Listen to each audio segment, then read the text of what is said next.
사장의 먹살 경제.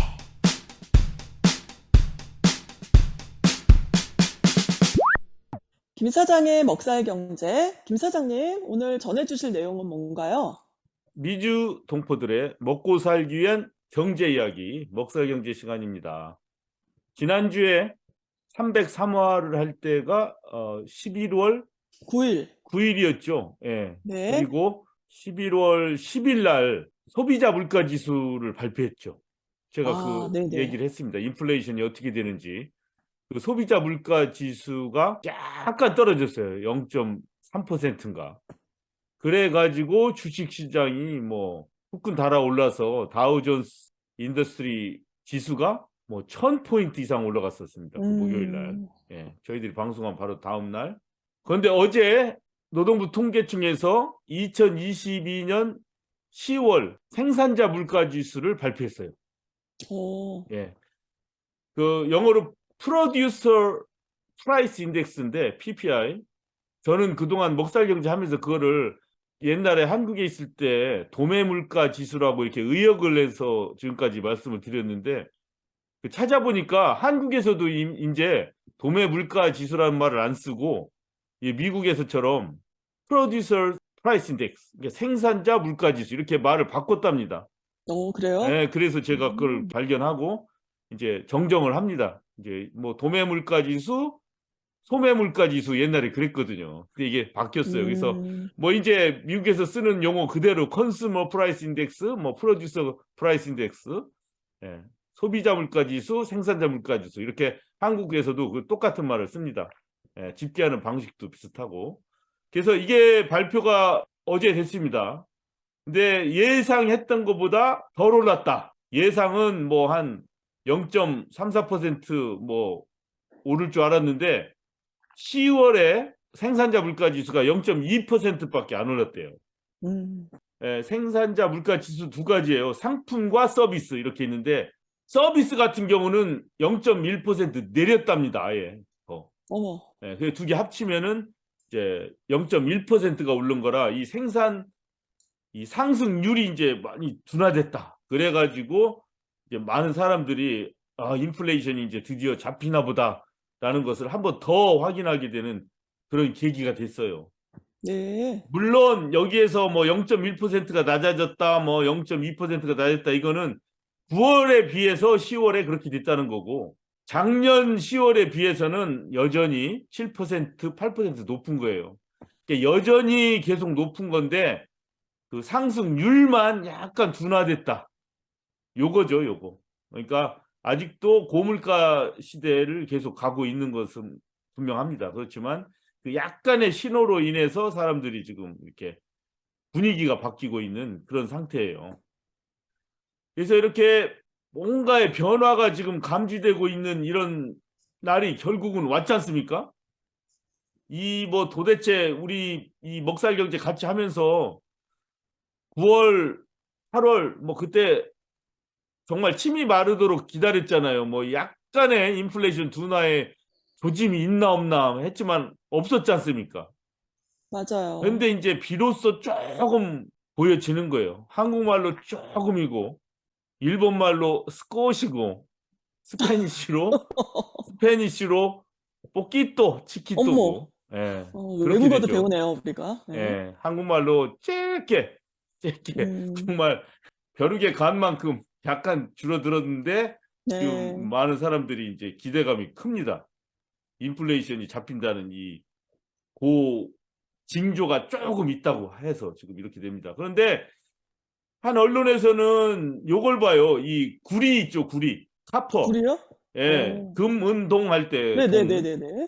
이 구리의 가격이 이 경기를 잘 나타내 준다네요.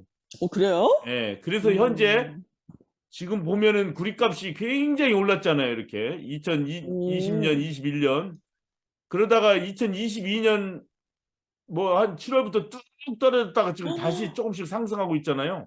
그러네요. 예, 그래서 구리 가격이 조금 올라간다는 얘기는 구리에 대한 수요가 높다는 얘기고, 구리에 대한 수요가 높다는 얘기는 지금 생산이 좀 활발하게 진행되려고 한다, 그런 뜻이지 않습니까?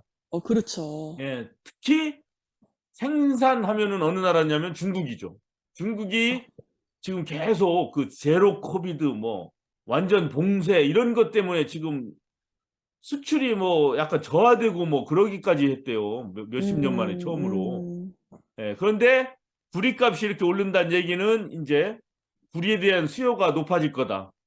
이제 중국도 서서히 코비드 제로에서 벗어나서 결국에는 생산을 다시 점점 많이 하게 될 것이다라는 기대치가 이제 반영이 되고, 조금 아까 말씀드린 대로 인플레이션도 약간 이제 상승률이 둔화되고 이제 이렇게 변화가 감지가 되고 있는 것이 이제 그 구리의 값에서도 이렇게 나오고 있는 상태예요. 네. 이렇게 뭔가가 변화되고 있다는 것을 지금 304화 먹살경제에서 이렇게 말씀을 드립니다. 또 변화 중에 또 다른 것은 별로 좋지 않은 소식이긴 합니다만, 바로 303화에서도 말씀드렸다시피 IT 대기업들의 대량 해고 맞아요. 요즘. 말씀드렸죠. 지난 네, 네. 303화에서 마크 주커버그가 이 트위터에다가 우리 메타가 거의 10,000명 이상 해고를 할 수밖에 없다는 것에 대해서 음, 미안하다라고 apologize 했습니다. 사과를 했어요. 트위터로. 네. 앨런 머스크는 뭐 그런 거 하지도 않고, 하지도 않더라고요. 요즘 왜 그러나 트위터 몰라. 뭐 인원의 뭐 몇십 프로 다 해고하면서 일을 더 해라, 뭐 아니면 떠나라, 뭐 이렇게까지 협박성으로 앨런 머스크는 지금 그러니까 했고 둘이 비교가 요즘 돼요. 그런데 그러게요. 마크 주커버그가 사과를 하는 거 이건 참 쉽지 않은 일이거든요. 승승장구하는 세계의 영웅 같은 그런 기업가 아닙니까? 마크 주커버그가. 그렇죠. 그런데 네. 사과를 한 거예요. 자기 음, 잘못이라고. 음, get wrong이라고 그랬어요.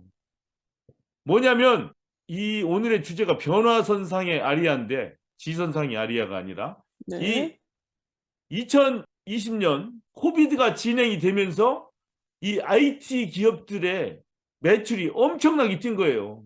음, 우리 뭐 태바님 우리 같이 지금 계속 이 먹살경제 미우새 지금 진행하고 있잖아요. 네. 그러니까 다 생각나죠. 우리가 코비드 네. 막 시작될 때 어땠나 그 혼돈.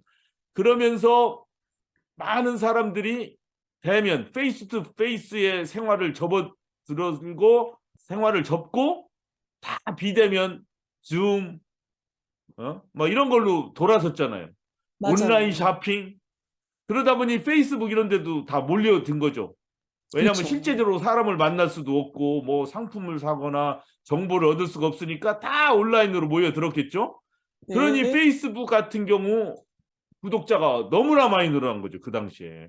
음, 그래서 이 메타, 페이스북의 모기업인 메타 같은 경우는 2021년 3월에 직원 수가 47,000명인가 이렇게 되는데, 최근 직원 수가 87,000명인가 그렇게 돼요. 그러니까 얼마나. 쉽게 얘기해서 페이스북이라는 회사를 그 1년 사이에 하나 더 차린 거예요. 그렇죠? 세상에. 그렇게까지 확대한 거예요.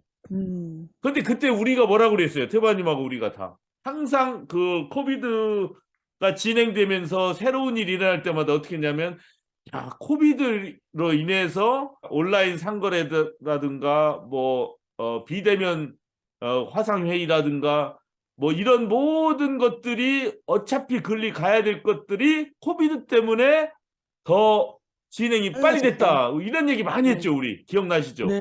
네네. 그런 거 똑같은 거예요. 그러니까 페이스북도 그렇게 확장이 되니까 마크 주커버그가 사과한 이유가 그거예요.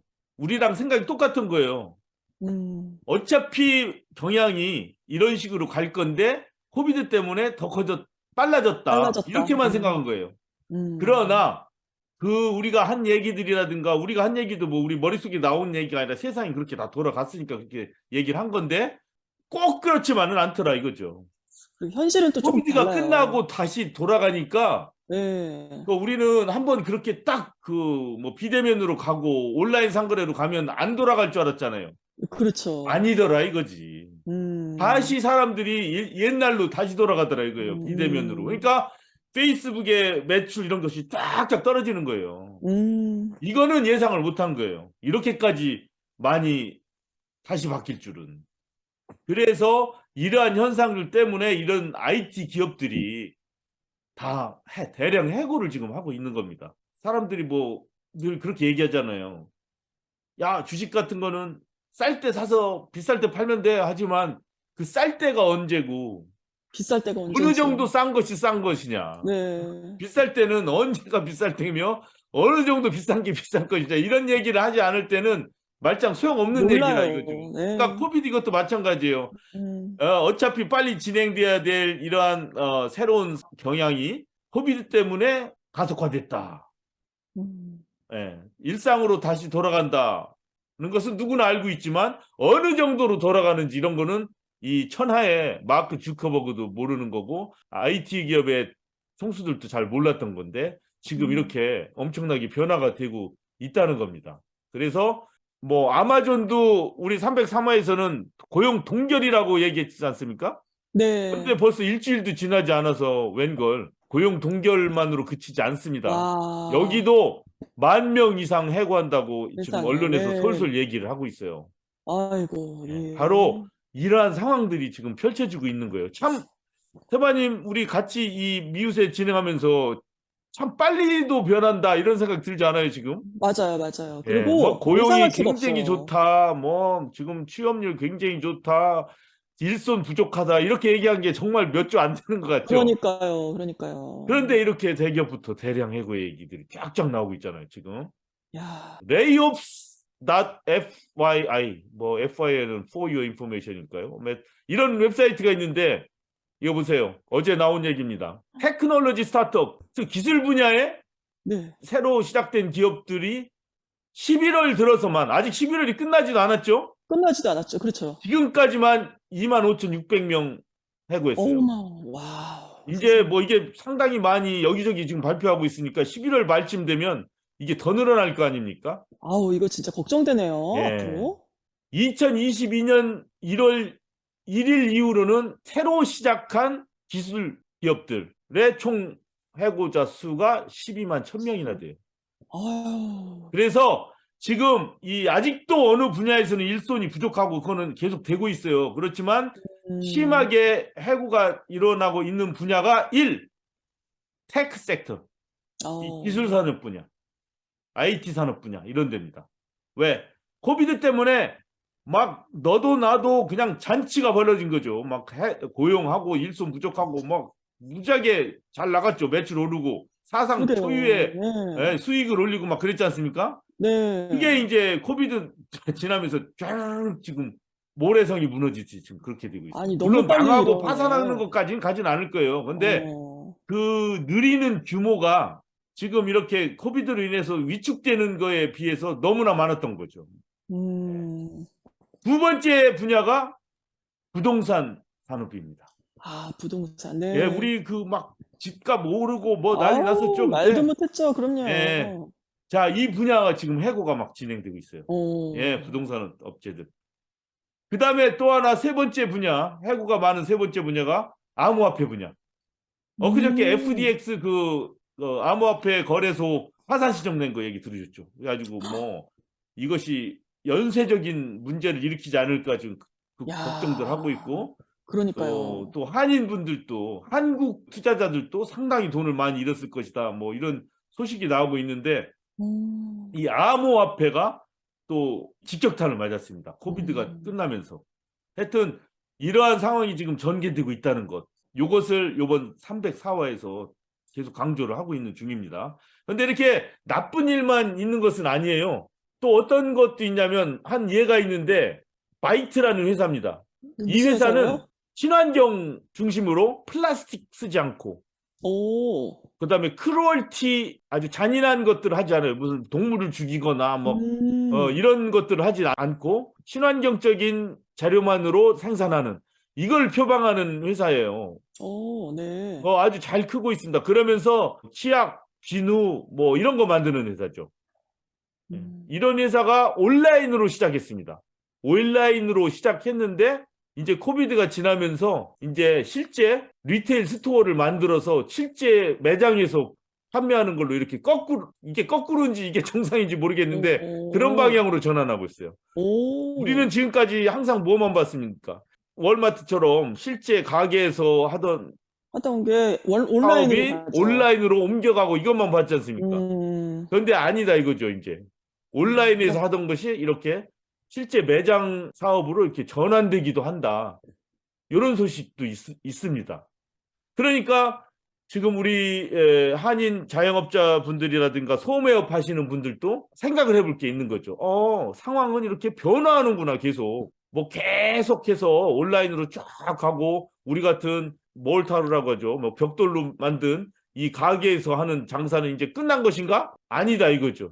그게 아니네요, 진짜. 네, 그게 아니기 때문에 뭐 어떤 경향이 문제가 아니라 무엇을 어떤 동기로 어떻게 영업 활동을 할 것인가, 어떤 내가 창안을 가지고 어떤 자세를 가지고 이 활동을 할 것인가, 이게 더 중요하다는 것을 여기에서 이렇게 강조를 하고 있는 겁니다.